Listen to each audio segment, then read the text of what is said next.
President Biden announced today that he is going to be pausing student loan payments again. And then we had HP come out and announce that they're going to be laying off another 4,000 to 6,000 employees over the next few years. And then we had the Federal Reserve Bank president in Cleveland make another statement saying you can expect more interest rate hikes coming. So let's jump right in. Today is Tuesday, November 22nd, and President Biden and the White House announced today that they're going to be extending the pause on student loan payments. So if we back up a little bit, the big news a few months ago was that President Biden was going to erase a big chunk of student loans from people. You were able to not have to pay $10,000 or potentially $20,000 with the student loans because of a student loan forgiveness program that they were working on, but that was blocked by the Republicans. And because of that, now President Biden announced today that they are going to continue the pause on student loan payments until June of 2023, or unless something changes with the student loan forgiveness program that he's working on. Let me read you a quote from one of their education secretaries. It said, quote, "We are extending the payment pause because it would be deeply unfair to ask borrowers to pay a debt that they wouldn't have to pay were it not for the baseless lawsuits brought by Republican officials and special interests." Now, obviously, the student loan payments are a very politically hot topic. You have people on the Republican Party saying, if you took out debt, you have to pay it back. And then you have people on the other parties saying we were screwed over by the education system, we shouldn't have to pay it. Obviously, big political issue, and this is going to continue on into 2023. But what we know right now is that there's going to be another pause on student loan payments, even though we were told that there's going to be no more pauses until further notice, because it looks like the Biden administration really wants to get a certain amount of student loan debt eliminated. This brings me to the topic of HP. Now, before I jump into that, I hope you guys know that I got this little stand now for the first time. I listened to your advice and I got a stand for this camera and I got a mic. So let me know what you think of this, if you like it like this, or if you like me holding the camera better for these end of the day market recaps or midday recaps. So HP a few years ago laid off about 9,000 employees in a big layoff in a way to cut costs because they were worried about slowing computer sales and they were worried about their company slowing. Well, today they announced that they're going to be laying off another 4,000 to 6,000 employees over the next 3 years because of slowing computer sales. And they're not the first in the tech sector to do layoffs. We've seen a ton of tech layoffs from small companies to big companies to Amazon to Meta. You have a lot of tech layoffs, and now HP is feeling the pinch. And what they're saying is they've been seeing a slowdown now, especially after the pandemic era boom. Because in 2020 and even into 2021, people were buying computers and computer parts like crazy because people had a lot of excess time. People were spending more time at home. They were playing a lot more video games, doing whatever on their computer. And so they saw a huge boom. And now they're, hurting because of the slowing sales. They're hurting because of supply chain issues. They're slowing because of inflation. And because of this new economic pain that they're feeling, they need to cut costs immediately. So they announced that they're going to be laying off thousands of employees, 4,000 to 6,000 employees over the next few years. And their stock rallied because of that, because it shows that they're going to be cutting costs as a way to have more cash, to have more profits, to have more ability to reinvest back into the company. And then we have the Federal Reserve President of Cleveland, Loretta Mester, come out today saying that she expects more interest rate hikes and that you should continue to expect more interest rate hikes, because what she says is that their number one goal is to restore price stability. That is still top priority for her. And let me read you a little quote from her. What she said is, quote, "We are committed to using our tools to put inflation on a sustainable downward trajectory to 2%.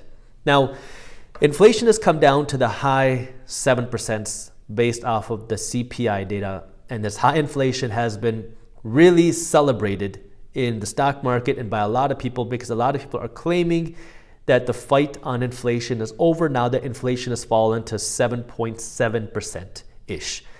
And what you got to understand is 7.7% inflation is still extremely high inflation. We are still much closer to our peak highs inflation than we are to our target inflation of 2%. Why is the target inflation 2%, not 0%?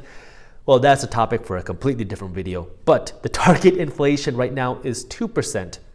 So we're still quite a bit away from 2%, and this Federal Reserve president reinstated that fact, and this comes one day after yesterday the San Francisco president, Mary Daly of the Federal Reserve Bank, said that a 0.75% interest rate hike in December is still on the table, and it's premature. She said, quote, "It's premature to say that we will not do a 75 basis point hike because, quote, nothing is off the table."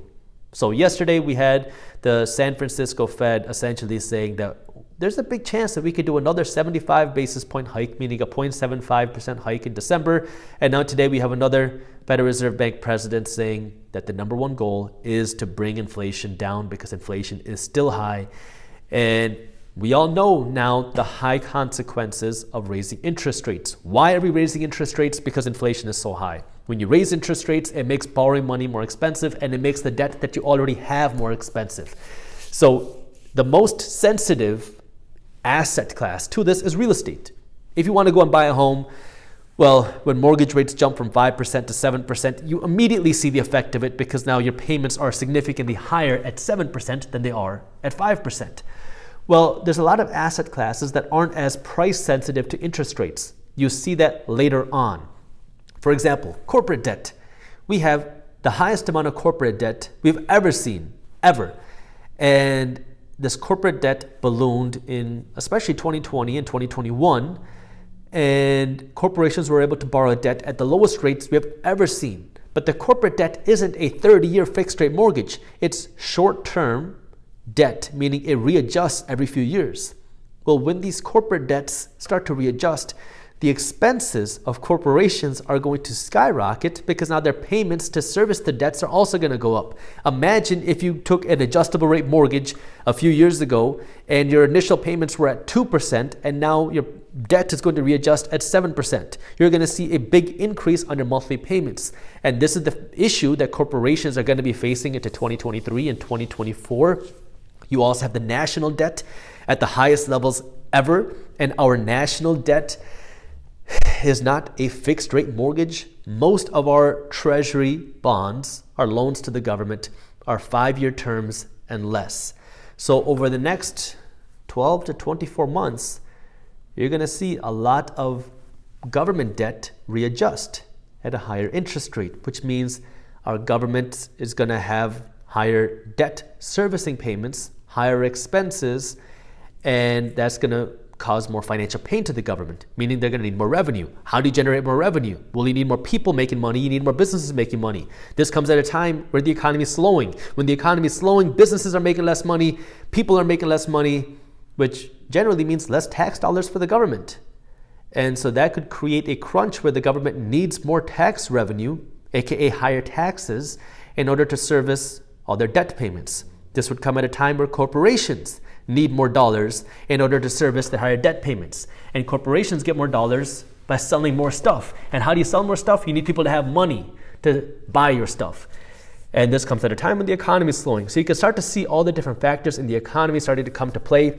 This isn't just a 2023 thing. This is going to go into 2024. So you want to pay attention to what's happening. Obviously, I try to keep you updated here on Minority Mindset. So if you haven't subscribed yet, make sure you do that. But I also try to keep you updated in Market Briefs. That is my free financial newsletter every day. My team is keeping you up to date with a free newsletter where every day we break down what's happening in the markets into a fun and easy to read newsletter. If you haven't joined Market Briefs yet, what are you waiting for? It's completely free. And if you don't like it, well, you can just unsubscribe. But I promise you, you're going to love it. And if you haven't joined Market Briefs yet, I'll put the link to how you can join down in the description below.